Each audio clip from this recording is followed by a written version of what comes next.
Okay, this is an emotional story I'm going to tell. If you're very temperamental, turn off now, go to another vlog. If you're not, then listen in and enjoy the ride. Well, it's not enjoyable, but anyway, let me stop babbling. There was a customer I had in the car, and she's telling me about her mum works in customs in Australia. That's the part where you come into the country and they check your suitcases, and they noticed that all these women came in with babies, but none of the babies were crying, and they had to check their passport IDs, etc. And then they noticed the babies were all dead. And then when they looked at the babies, they'd all been filled with cocaine or drugs. The mum was traumatized. 15 years later, she is still traumatized about finding this.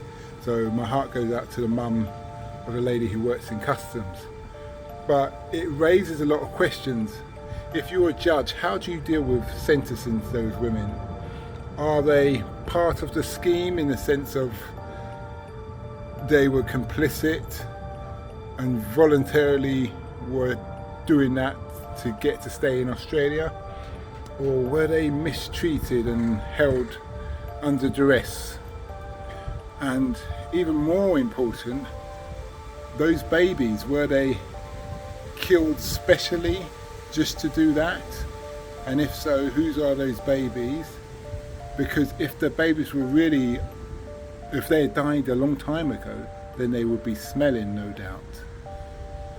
And a long plane journey with all that heat, you know, it's gonna cause a recurrence.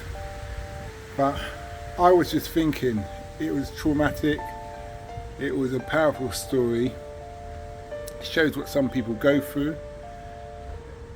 There's a whole number of factors, apart from the things I've named or mentioned. What I say to you guys is, how would you judge that situation? Would you have empathy for the women? Would you allow one of the women to go on to see who the culprits are? If they told you their families under duress or being held to ransom back in their country of origin? It's just so hard. And when we think of certain jobs are basic, there's a lot more to it, because if you're the customs person, you just have to go home with that.